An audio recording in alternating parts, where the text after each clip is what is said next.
Okay, well, I've already lowered the garage with our new oil cooler installed, our new wastegate installed, and now we're going to put the oil filter in. We're now installing the oil filter housing. We're putting on the cap, the cover that has to be tightened to 25 Newton meters.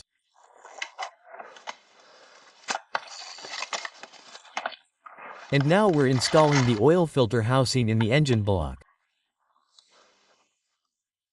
Okay, well, this is the oil filter, male brand. It's actually the brand that was originally used. Reference by 183 5ths D1. I'll leave you a link in the video description so you can buy it on Amazon, and it comes with the different O-rings that we have to change, which I think were 2. Let's see how many there are and I'll show you. There aren't 2, there are 3. Okay, there are 3. Before installing them, I have engine oil here. We put a little bit of engine oil on it so that all 3 are lubricated. And that's it. So, one of them goes here. We have to take it out. This is one that we have to change. Let's see, here we have the second one. This is the second one that we have to change. 2. And the third one, the big one, is the one that comes here on the oil filter cover. I'm going to get a little clip to remove these old O-rings. Okay, well, with one of these little clips that sometimes get a little complicated to engrave, okay? Well, you see, we put this little clip here, okay? This way we have already grabbed the O-ring that is very difficult with one hand, right? Engrave with one and do it, okay? And that's it. And the other one comes out. We take the new one from the bag, oil it a little and put it on.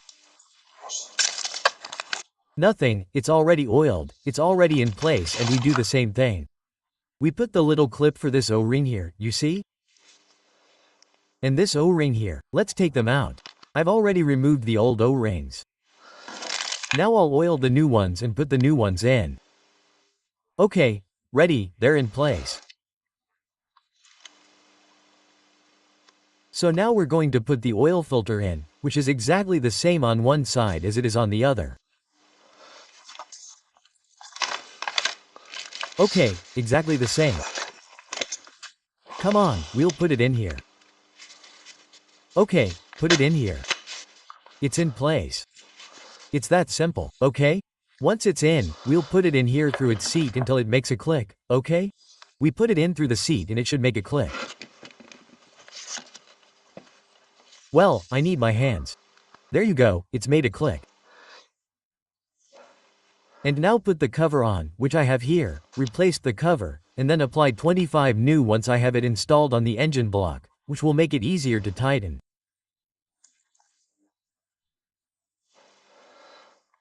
And now finally, we're going to put the gasket here between the oil filter housing and the engine block. Let's put it in. I've got a new gasket ready, and let's put the 4 screws in. 3 more or less simple ones and that last one, which is the painful one. Let's see if putting it on is harder than taking it off. Okay, let's do it. Now with the new filter, with everything new. Let's put it on. To do that, we first had to clean it, which I did the same as I did with the cylinder head gasket cover, with alcohol, a scouring pad and such. The housing seat is clean. Remember, this little cable has to go through here. Okay. And let's try to put the 4 screws in. Now overlapping. First the screw. Easy. It's there. Now I'm going to try to put the difficult one on. I put this so that it hooks on well. The difficult one is the one at the very bottom on the right. Okay. Now I have the cable well placed there, and let's see if I'm lucky and I'm able to get it in. That it doesn't fall off and that it doesn't mess up.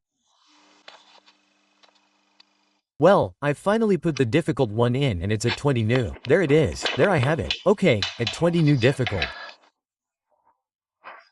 So now the other 3 easy ones. I just need to tighten them to 20 end, and then I'll put the 2 starter motor terminals in and tighten the 2 starter motor screws from the bottom. Okay.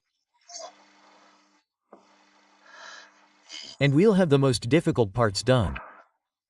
Change the cooler and everything change. Let's see if I'm lucky. Well, I finally have all 4 tightened to 20, so now I'll put the 2 starter motor connections in. It was hard work, huh? Because I recommend that if you can get one of these, wait, this one is very thick. All the complication is because this was too thick.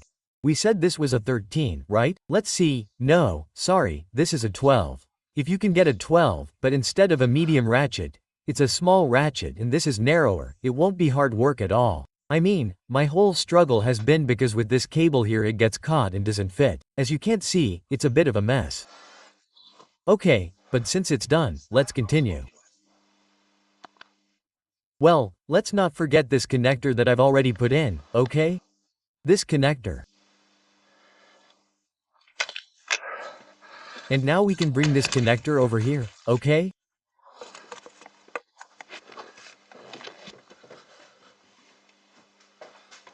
This connector over here and place it.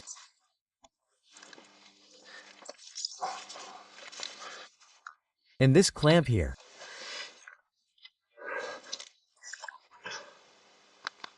And we tightened this to 25N, okay. Well, we've already tightened the screw here, which is socket 13, and the one here, which is socket 10. We've already put the clamp in place with these special pliers and here we have everything.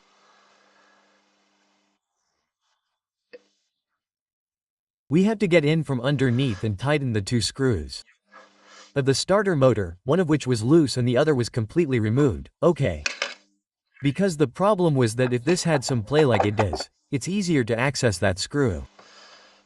Now I'm going to tell you what the tightening torques are for the 2 starter motor bolts. I think I remember off the top of my head that they were 40 newtons, but I'll tell you exactly. I'll get underneath and we'll do it.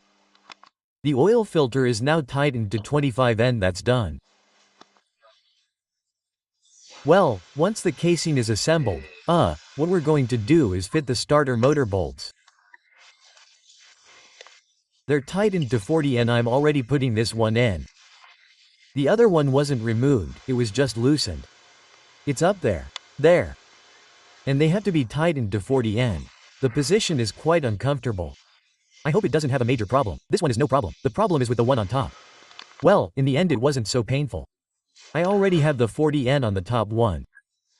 Let's see if I can record it. There it is. The thing is I'm here under the car and it's difficult to record. And on the bottom one, there I have the 40N, okay. Now I have the starter motor back in place. No further ado, everything connected. Perfect, that's it. Start connecting as long as we check or verify that now when I put in. I'm going to put water in first before the coolant, that when I put in water, and do the pressure test, the system doesn't lose pressure. Then we would verify that it really was the oil inflator, and if not, we can consider strategies.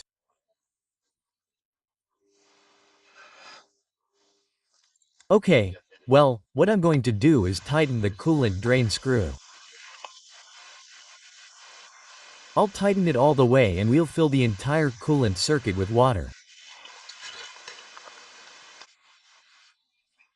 Let me tell you, I've already filled the coolant circuit with water, with this special device, with the compressor and such.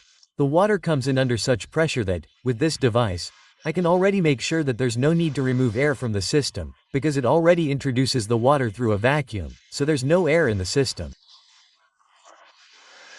Completely full would be up to here. I filled it up to here to see if it can hold pressure or not, if it goes down or not. This is the water level one have now. Okay. I have the oil drain screw and the oil level sensor. They are still removed on purpose, because I wanted to see if any water leaks here in the meantime. It is open in principle like this in theory and such. Let's see if I can show it to you. If right now I were still changing to oil, coolant to oil without pressure, it would already be leaking. And at the moment, thank God, it is not leaking. Let's see if I can show it to you, because I have already lost what I am showing and what I am recording there. Okay, nothing is leaking, nothing. Okay, I mean, at the moment, this is very good news, that nothing is leaking at the moment. But I don't want to sing the bells too much because now when I put pressure on it is when it does leak. So, what I'm going to do now is I'm going to put pressure on it, the maximum pressure that the workshop manual allows me to test the tightness of the coolant system, which is 1.4 bars. So I'm going to take my pump and pump it with 1.4 bars. Let's see if it holds the pressure, if it doesn't drop, or if I see any drips here. If not, if I see that there's no dripping and it holds the pressure, come on, Captain General, happy. Let's go, impressive, huh? I don't have all my doubts, huh? The truth is that I have serious doubts. I don't want to be optimistic or pessimistic in this case, but simply an observer. Let's see if luck is on our side, because a little bit of luck is also needed in these things. Well, look, it's definitely throwing out all the water. It can't hold the pressure and it's throwing out all the water. The moment I put pressure on the circuit, it throws out all the water. So, nothing, it definitely wasn't the oil cooler. All this effort just to really see that it wasn't an oil cooler. Well, an oil cooler never hurts, right? And that's it, let's consider strategies. Directly the cylinder head gasket in the best case scenario right now, at this moment. The worst case scenario before was, now it's the best case scenario. And if it's not a cylinder head gasket, well, the next worst case scenario would be a crack in the cylinder head.